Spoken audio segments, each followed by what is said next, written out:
Hello everyone, welcome to my YouTube channel Forensic Unlocked. We have started a new series, Forensic Serology. So let's start our first topic, blood. So what is blood? Blood is a fluid connective tissue. Fluid connective tissue क्या होते हैं? ऐसे tissue जो हमारी body में circulate करते हैं और इंटरेक्ट करते हैं, कम्युनिकेट करते हैं विद डिफरेंट ऑर्गन. ये डिराइव्ड किससे होते हैं? मीजोडर्म से. हमारी बॉडी में 3 लेयर होती हैं, एक्टोडर्म, मीजोडर्म और एंडोडर्म. तो जो ब्लड है वो मीजोडर्म से डिराइव्ड होता है. The next thing is haematology. Haematology क्या है? हिमेटोलॉजी 2 चीजों से मिलके बना है, एक तो हीम और एक दूसरा लॉजी. हीम क्या होता है? हीम का मतलब है ब्लड, ब्लड, और दूसरा लोगस. लोगस का मतलब है स्टडी. सो ब्लड में एक और कंपोनेंट पाया जाता है जिसको हम हीमोग्लोबिन कहते हैं. जब भी हीम वर्ड आता है तो हमारा दिमाग में स्ट्राइक करना चाहिए आयरन, क्योंकि हीम एक कंपोनेंट है जो आयरन से बना होता है. The next thing is it is a branch of science which is concern with study of blood, blood forming tissue and related disorder. तो हिमेटोलॉजी में हम क्या क्या पढ़ेंगे? Study of blood, blood forming tissue and disorder. The next is definition related to blood. Blood is a fluid connective tissue as it circulates constantly around the body, allowing constant communication between tissue distant from each other. जैसे जो tissue एक दूसरे से दूर होते हैं उनके बीच में कम्युनिकेशन और इंटरेक्शन करने में हेल्प करता है ब्लड, इसीलिए इसको फ्लूइड कनेक्टिव टिश्यू कहते हैं. The next is function. इसका फंक्शन क्या है? ये ट्रांसपोर्टेशन में हेल्प करता है.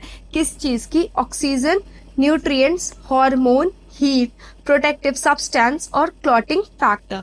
इन सब चीजों का ट्रांसपोर्टेशन में हेल्प करता है blood. The next thing is properties of blood. पहला है कलर. ब्लड जो है वो आर्टरीज में ब्राइट रेड कलर का होता है और वहीं पे वेन्स में डार्क रेड कलर का होता है.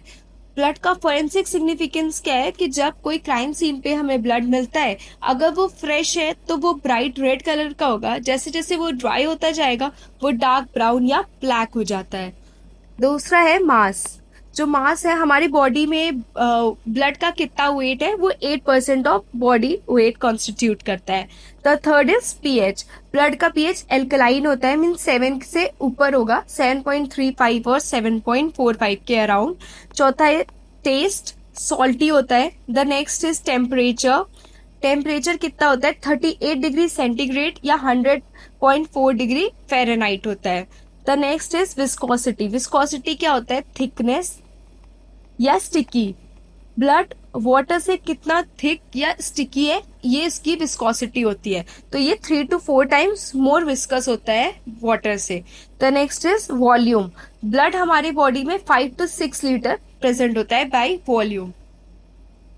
The next is function of blood. तो हमने अभी पढ़ा है कि ये ट्रांसपोर्ट करता है ऑक्सीजन, ट्रांसपोर्ट करता है न्यूट्रिएंट्स, हार्मोन, मेंटेन करता है होम्योस्टेसिस, क्लॉटिंग फैक्टर कंटेन करता है जो कि साइट ऑफ इंजरी में ट्रांसपोर्ट करता है, वेस्ट सब्सटेंसेस लाइक यूरिया, इन सब का ट्रांसपोर्टेशन करता है और बॉडी डिफेंस में हेल्प करता है. यहाँ एक वर्ड आया है हार्मोन. हार्मोन क्या होता है? हार्मोन्स केमिकल मैसेंजर्स होते हैं जो कि एंडोक्राइन ग्लैंड से ट्रांसपोर्ट करता है ये टिश्यू को, साइड टिश्यू जहाँ पे इसकी ज़रूरत होती है. केमिकल मैसेंजर होते हैं जनरली. तो कंपोजिशन ऑफ ब्लड क्या होती है? ब्लड 2 चीज़ों से मिलके बना है, एक तो प्लाज्मा और दूसरा सेल एलिमेंट.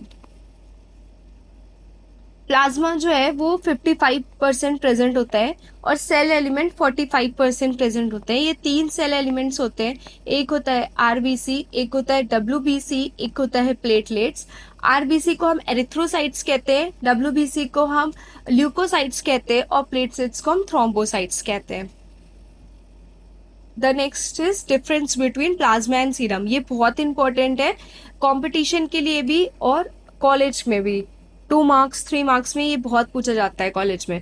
तो प्लाज्मा के बारे में हम देख लेते हैं। ब्लड का जो सॉल्वेंट वाला कंपोजिशन होता है, जिसमें सेल एलिमेंट्स या क्लॉटिंग फैक्टर सारी चीजें प्रेजेंट होती हैं, वो प्लाज्मा होता है। लेकिन जब हम किस प्लाज्मा में से वो क्लॉटिंग फैक्टर को निकाल देते हैं तो वो सीरम बन जाता है। तो वही एक डिफरेंसेस हम एलेबोरेट किया है, देख लेते हैं एक बार। तो प्लाज्मा क्या होता है, ये ट्रांसपेरेंट स्ट्रॉ कलर्ड होता है, ये लिक्विड प्रपोर्शन होता है सॉल्वेंट का, इसी को हम ब्लड का, इसको हम सॉल्वेंट भी कहते हैं। कंपोज्ड ऑफ सीरम और क्लॉटिंग फैक्टर, ये सेंट्रीफ्यूगेशन ऑफ ब्लड से होता है।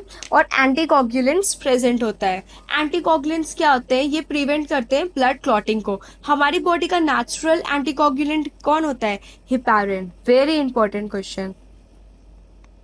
हिपैरिन हमारी बॉडी का नेचुरल एंटीकोगुलेंट है। प्लाज्मा 55% होता है। फाइब्रिनोजेन प्रेजेंट होता है प्लाज्मा में, और जो सेल्स हैं वो फ्रीली सस्पेंडेड होते हैं। ठीक है। The next is serum. Serum जो है वो अनडाइल्यूटेड फ्लूइड होता है। इसमें क्लॉटिंग फैक्टर एब्सेंट होता है, मतलब फाइब्रिनोजेन भी एब्सेंट है। लेस वॉल्यूम होता है। 55% प्लाज्मा है, उसमें से आपने कुछ निकाल दिया तो जो बचेगा वो लेस वॉल्यूम ही होगा। सेंट्रीफ्यूगेशन होता है, बट इसमें एंटीकोगुलेंट का यूज नहीं करते जनरली। तो जो सेल्स होते हैं वो क्लॉट फॉर्मेशन करते हैं। जैसे इसमें फ्रीली अवेलेबल थे, बट इसमें क्लॉट हो जाते हैं जो सेल्स होते हैं। सो इस यहाँ पे भी डिफरेंसेस दिया है प्लाज्मा और सीरम का। The next thing is composition of blood, plasma and formed elements. तो प्लाज्मा जो है उसमें अमाइनो एसिड्स प्रेजेंट होते हैं, न्यूट्रिएंट्स होते हैं, प्रोटीन। 3 तरीके के प्रोटीन्स होते हैं, एल्ब्यूमिन, फाइब्रिनोजन एंड ग्लोब्यूलिन। तीनों को हम आगे पढ़ेंगे। नाइट्रोजनस वेस्ट प्रेजेंट होता है, इलेक्ट्रोलाइट्स होता है, और गैसेस प्रेजेंट होता है। फॉर्म्ड एलिमेंट 3 तरीके के, ल्यूकोसाइट्स मतलब WBC, प्लेटलेट्स मतलब थ्रोम्बोसाइट्स, और एरिथ्रोसाइट्स मतलब RBCs। ल्यूकोसाइट्स 2 तरीके के होते हैं, ग्रेन्युलोसाइट्स और एग्रेन्युलोसाइट्स। ग्रेन्युलोसाइट्स मतलब इसमें ग्रेन्यूल्स प्रेजेंट होते हैं, मतलब अगर ये सेल है तो इसके अंदर छोटे छोटे ग्रेन्यूल्स प्रेजेंट होंगे। और एग्रेन्युलोसाइट्स मतलब ग्रेन्यूल्स जो है वो एब्सेंट होंगे। ग्रेन्युलोसाइट्स 3 तरीके होते हैं, न्यूट्रोफिल्स, बेसोफिल्स और इसिनोफिल्स। और एग्रेन्युलोसाइट्स 2 तरीके के होते हैं, लिम्फोसाइट्स और मोनोसाइट्स। ये भी फ्लो चार्ट है। फिर हम पढ़ते हैं प्लाज्मा का कंपोजिशन, कौन कौन से प्रोटीन प्रेजेंट है, वाटर कितना प्रेजेंट है। तो वाटर इज 91.5%, ये प्राइमरी सॉल्वेंट होता है। प्रोटीन जो है वो 7% प्रेजेंट होता है। 3 तरीके के प्रोटीन, एल्ब्यूमिन जो मेजर या एबंडेंट है, ये ऑस्मोटिक प्रेशर में हेल्प करता है और ट्रांसपोर्ट करता है मॉलिक्यूल्स को। ग्लोबुलिन्स जो है वो इम्यूनोग्लोबुलिन्स की तरह एक्ट करते हैं, मतलब इम्यून सिस्टम या डिफेंस के लिए यूज किए जाते हैं। और फाइब्रिनोजेंस जो होते हैं वो क्लॉटिंग फैक्टर होते हैं, मतलब लाइक फाइब्रिन, ये ब्लड क्लॉटिंग में हेल्प करते हैं। कौन कौन से इलेक्ट्रोलाइट्स प्रेजेंट होते हैं, sodium, potassium, calcium, chloride and magnesium. Nutrients कौन कौन से होते हैं, glucose, amino acid, fatty acid, vitamin and minerals. Waste product urea and keratin जो कि सेक्रिएट होता है किडनी से। हार्मोन्स जो है वो केमिकल मैसेंजर है, कहाँ से प्रेजेंट आते हैं, एंडोक्राइन ग्लैंड से आते हैं और टारगेट टिश्यू में जाते हैं। गैसेस कौन कौन से हैं, ऑक्सीजन एंड कार्बन डाइऑक्साइड जो सेलुलर रेस्पिरेशन के वेस्ट प्रोडक्ट है या ट्रांसपोर्ट होते हैं। ये कॉन्स्टिट्यूएंट ऑफ प्लाज्मा है। फिर फंक्शन प्लाज्मा का क्या है, पहला फंक्शन वाटर का, एब्जॉर्ब करता है, ट्रांसपोर्ट करता है और रिलीज करता है हीट को। The next is albumin. Albumin osmotic balance को मेंटेन करता है या ट्रांसपोर्ट करता है मॉलिक्यूल्स को। The next is globulin. Globulin क्या करता है, डिफेंस मैकेनिज्म में काम करता है, मतलब इम्यूनिटी के लिए। Next is fibrinogen, clotting factor है, ब्लड को क्लॉट करने में हेल्प करता है। इलेक्ट्रोलाइट, ये पीएच बैलेंस करते हैं, हमारे ब्लड का पीएच 7.35 से 7.45 मेंटेन करने के लिए हेल्प करता है। That's all for blood and it's component. Next slide में और नेक्स्ट वीडियो में हम पढ़ेंगे इंडिविजुअली RBC, WBC और प्लेटलेट्स के कंपोनेंट्स और इसके टाइप्स को। अगर आपको ये वीडियो अच्छी लगी हो तो सब्सक्राइब करिए हमारे channel forensic unlocked. Thank you. Like, share and subscribe our channel.